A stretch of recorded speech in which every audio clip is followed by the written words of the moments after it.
Assalamualaikum warahmatullahi wabarakatuh. Pertama-tama, perkenalkan nama saya Iin Maimunah, mengajar di SMK Negeri 5 Kuningan, mengampu mata pelajaran Pendidikan Pancasila dan Kewarganegaraan kelas 12. Baiklah, kita mulai pembelajaran. Minggu kemarin kita sudah membahas mengenai lembaga-lembaga penegak hukum dalam menjamin keadilan dan kedamaian. Kita sekarang lanjutkan mengenai peranan dari lembaga penegak hukum tersebut. Para penegak hukumlah yang bertugas untuk melindungi dan menegakkan hukum di negara Indonesia. Jadi mereka diberi kewenangan untuk mengatur, untuk menegakkan hukum, dan mereka punya peranannya masing-masing. Yang pertama, peran kepolisian Negara Republik Indonesia. Kepolisian adalah penegak hukum yang pertama yang ada di ranah depan. Merekalah yang pertama kali menyelidiki sebuah kasus, khususnya kasus pidana. Tugas dan wewenang pokok kepolisian itu memelihara keamanan dan ketertiban, menegakkan hukum, memberikan perlindungan, pengayoman, dan pelayanan kepada masyarakat.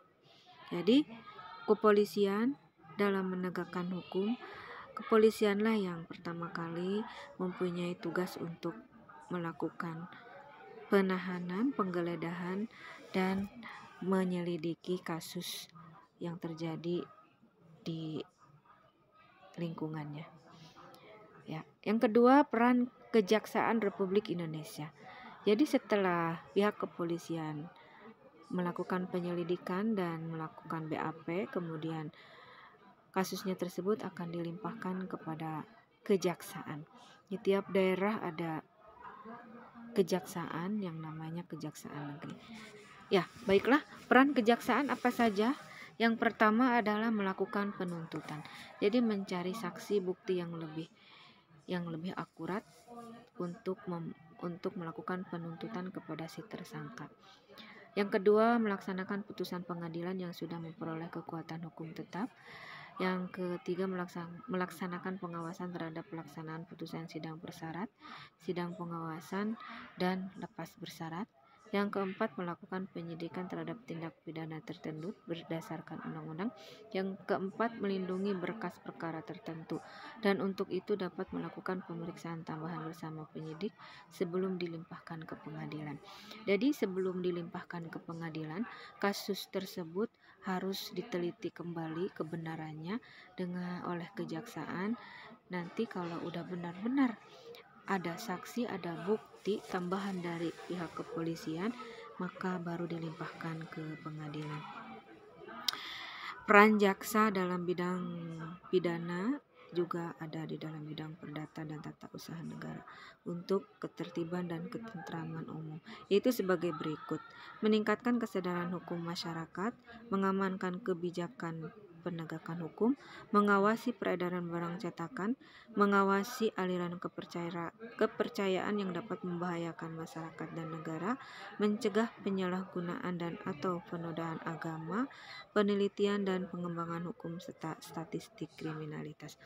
Jadi, pengacara itu bukan hanya melindungi atau menjalankan perannya di bidang hukum pidana, tapi juga ada di hukum perdata dan hukum tata usaha. Ya, baik, lanjut. Peran yang ketiga, peran hakim sebagai pelaksana kekuasaan kehakiman. Setelah dari kejaksaan, kemudian akan dilimpahkan ke pengadilan.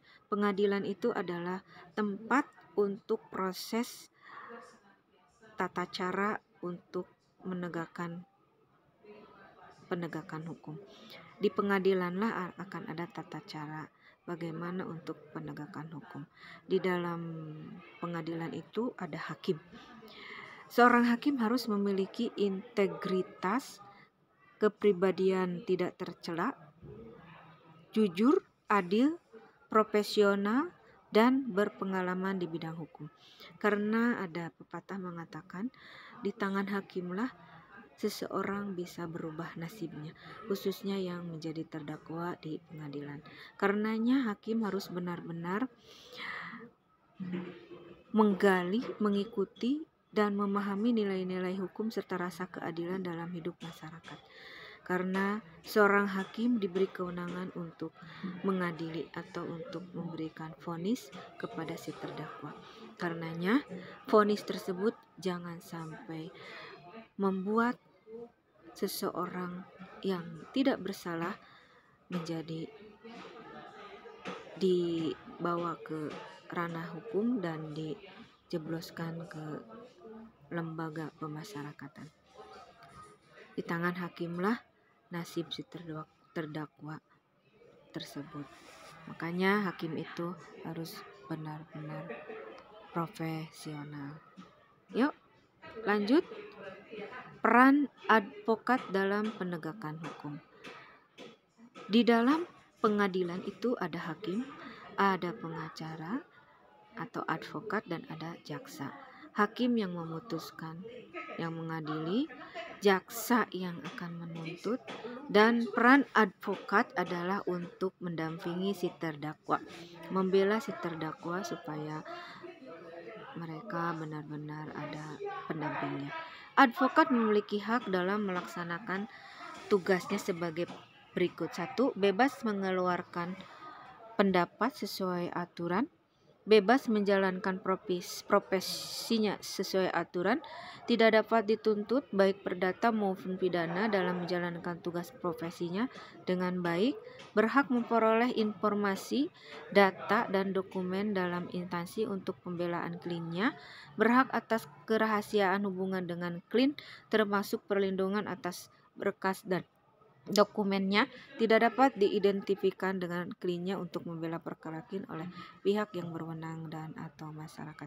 Jadi advokat ini tugasnya mendampingi, membela si terdakwa. Jadi mereka itu swasta, mereka itu bukan pegawai negeri, dan mereka tidak bisa dipidanakan karena kata-katanya. Tapi bukan berarti jaksa bisa berlaku sembarangan. Berbagai macam cara dilakukan untuk membela si terdakwa supaya si terdakwa bebas. Tetap pengacara juga, advokat juga ada kode etiknya. Ya, diantaranya kewajiban advokat dalam melaksanakan tugas profesinya yaitu dilarang mendiskriminasi klien. Jadi tidak boleh mendiskriminasi klien. Kalau memang klien tersebut perlu dibela, harus dibela. Wajib merahasiakan segala sesuatu yang diketahui dari kliennya, kecuali undang-undang menentukan lain. Dilarang memegang jabatan yang bertentangan dengan kepentingan tugas dan martabat profesinya.